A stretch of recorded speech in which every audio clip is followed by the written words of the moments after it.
it is weird. He's such a special player. Johnny's been such a special player. I'm just quite frank about it. I thought it was interesting in the ground. I don't think it was clear cut in any way, shape, or form in the ground in terms of the reaction to him. And I find the idea of him going on a free to a rival to be off-putting. I view it the same as going to Chelsea. It's not going to United. It's not going to Everton. But as far as I'm concerned, it is a rival. We played them 5 times in the last 8 years. I'm not having it that it's different now. It is different now. It's not the same as McManaman or Owen in other ways as well. But because of that, I think that's a big part of it. And I can understand why there's a wide spectrum of reaction to him. I don't think this is going to be clear cut, and I don't think it is for the rest of the season. No, it's not, and it's just to sort of talk through the chain of events, because I know there's obviously, if you weren't there, there's maybe a bit of confusion. I've listened to the post-match pints, and then lads obviously weren't there, and they were a bit unsure about sort of what had happened. And then Josh mentions the shirt there. So as someone who was one of the people who's looked at the whole thing, he's getting ready to come on, and it's him and Elliot, and there's boos from our end, and to ask for a percentage of the crowd that it is quite hard, because there's 6 of us in this room, and if 5 of us clapped at a normal level and one person booed, you'd hear the boos, you know what I mean? But it's only actually 1 in 6. I think about, if you say about 10% of the crowd booed, I think that would be not a million miles away from it. It's hard to tell. No one around me was booing, and then you think about how many people are around you, and you know that's sort of quite a lot of people when you think about 2 rows front and back. No one around me was booing. No, not everyone was sort of clapping either. You know, it is sort of fair to say, but boos carry, but it was a. It's not fair also to say like it's 1 or 2 people. It was a sizable number. Included some people I know, included some people who don't really know but sort of recognised, you could sort of see were fuming at the end and stuff like that. And then there's other people getting angry. The fellas in front of me were fuming about it. There's other people you can see getting angry. So some of the people who didn't think that was on then start singing his song. Now I don't think he would have got his song sung if it hadn't been for the boos, but I think it's a reaction to that.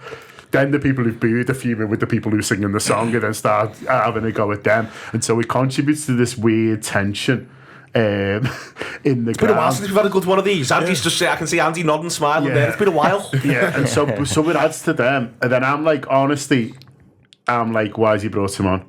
Like, why has he brought him on? Because we were doing all right, and then now this has happened, and it's just got dead tense and nothing's going to happen. And then he scores. So it's yet another Liverpool manager who's had me off. Added to the long list. And then he scores. And then he gets the moment. Some people didn't celebrate. I know people who didn't celebrate, which I find mad. I fucking celebrated, let me tell you, because it was a massive goal. I know other people who were like celebrated and saw it was him, and then was like, oh, they're unsure what to do. There was some of that going as well. But most people went bananas, and he goes bananas.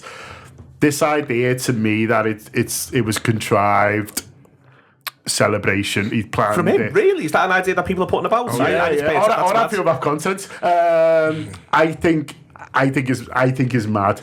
We don't know, but I think to say he's done this and he's planned it and then to start judging him, but I think is a leap. I think he's just lost his head. Yeah. I think he scored this goal, and like most people when they score goals, 99% of the times when people score goals, when they're asked about it, they were like, I don't know what I was thinking. Like, it was like an out of body experience. I think he's just lost his mind. I think he's threw his shirt off, and I think he's just sort of... I think he's aware of all the tension. I think he's not an idiot. I think he will have heard it. So I think it's all that as well. It looked to me like it was just a massive outpouring. And I thought there was a little bit of... And I'm fine with it, by the way, as someone who is very mixed on the matter. I'm also fine with a bit of his energy. Not least because I've been in that end and a variant of that end going all the way back to protest stuff and all of this, where I was almost all right with there being an element I thought to the celebration of, you can go fuck yourselves. Yeah. I'm absolutely fine with that energy. That's a very Liverpool energy. I've just done this, you can go fuck yourself. Yeah, it's quite scouse, but I think largely, and then he throws his shirt off, and then Costas puts it on the thing, and then because he's looking for it, he's like, I didn't know Costas put it on. So it's important to sort of do these narratives really, and so that's sort of what happened, and then after that it's sort of a bit forgotten.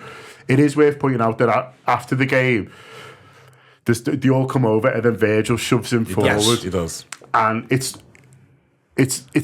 for me, it was a really nice moment. And for someone who's very conflicted on the whole Trent thing, and and is generally struggling with it, but struggling to sort of I thought Steve was brilliant on the Pink. If people want to listen to it, talking about like you're trying to figure out what you know what you don't like, but how you sort of you're still trying to sort of come to terms with how you should react in these situations. I thought Steve was really strong on it in terms of like how we all kind of are trying to process what is going on, how you're trying to cut through the noise, how his silence is being filled by